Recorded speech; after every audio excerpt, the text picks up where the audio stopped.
Bien-aimés dans le Seigneur, que la grâce et la paix et la sagesse de notre Seigneur Jésus-Christ soient encore sur vous. Par la grâce et le concours du Saint-Esprit, je vous prie, mes bien-aimés, de prendre chez vous le livre de Matthieu 16. Alléluia. Matthieu 16.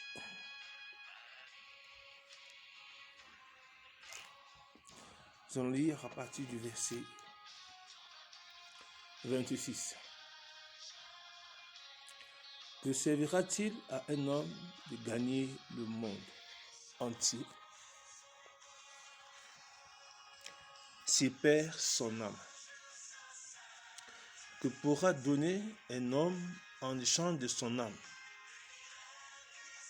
Alléluia. Nous voulons rendre grâce au Seigneur pour tous ses offres. Nous voulons lui dire merci pour son amour pour nous les humains, son amour pour l'Église, et aussi son amour pour tous ceux qui recherchent en lui un refuge sûr. Je parlerai ce matin par la grâce du Saint-Esprit sur ce grand et merveilleux volet de Matthieu 16, 26. Que sert à l'homme de gagner le monde s'il venait à perdre son âme? Bien-aimé. Souvenez-vous que il y a des réalités dans le monde que, en vérité, seuls les ignorants refusent d'admettre, ou bien les athées, ceux qui ne croient pas à la véracité d'un Dieu unique, d'un Dieu souverain, d'un Dieu vrai, qui est le Seigneur Jésus-Christ de Nazareth. Je vous dis en vérité, tout ce que le monde peut vous proposer, tout ce que le monde peut vous donner, alléluia, ne sera jamais l'équivalent de ce que le Seigneur Jésus-Christ peut vous donner. Je parle ici de la vie éternelle. À quoi sert à l'homme de gagner le monde s'il venait à perdre son âme? Beaucoup de jeunes aujourd'hui tombent dans des sectes, entrent dans des sectes, parce que nous poursuivons la gloire, nous poursuivons le pouvoir, nous poursuivons l'argent. Et au prix de leurs âmes, le bien-aimé, au prix de leurs âmes. Et Jésus dira, à quoi sert à l'homme de gagner le monde, de gagner tous ces privilèges qu'offre le monde, et s'il venait en retour à perdre son âme? Et beaucoup nous diront aujourd'hui que non, Satan n'existe pas, la Bible est un fait divers, ne mettez pas votre confiance en la parole de Dieu, la parole de Dieu va vous lobotomiser, c'est une invention purement humaine pour vous détourner, vous empêcher de vivre comme il faut vivre. Mais si vous commencez à raisonner comme ça, sachez que vous êtes déjà dans le couloir de la mort. Car seule la parole de Dieu, seule la véritable parole, l'évangile n'est pas des fables, ni des idéologies conçues par les hommes.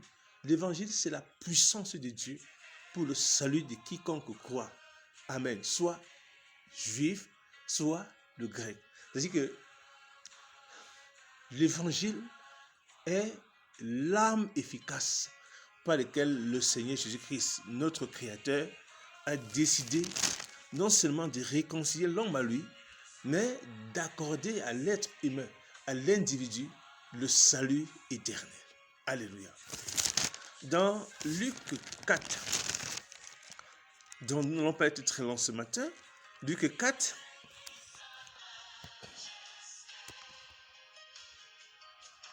le Seigneur nous faire vivre un épisode. C'est-à-dire que il va être tenté par le diable. Et nous allons voir aujourd'hui que tous les points que le Seigneur a confronté Lucifer, le diable, avec dans le désert, sont ces points avec lesquels Satan séduit les hommes aujourd'hui. Premièrement, il dira l'homme ne vivra pas que de pain seulement, mais de toute parole qui vient de la bouche de l'Éternel, la bouche de Dieu. Et beaucoup d'individus aujourd'hui préfèrent être à la recherche du pain, à la recherche de ce qui satisfait la chair, leur ventre, et perdre leur âme. Amen.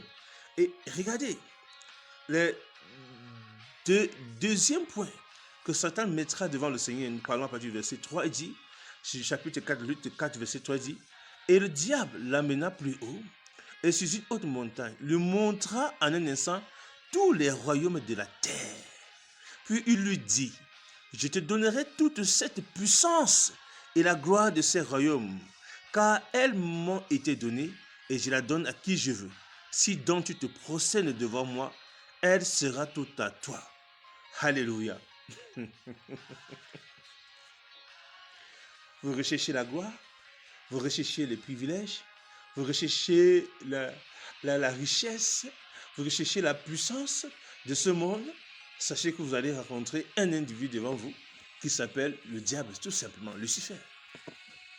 Et je voudrais redire ici dans cette intervention que faisons attention.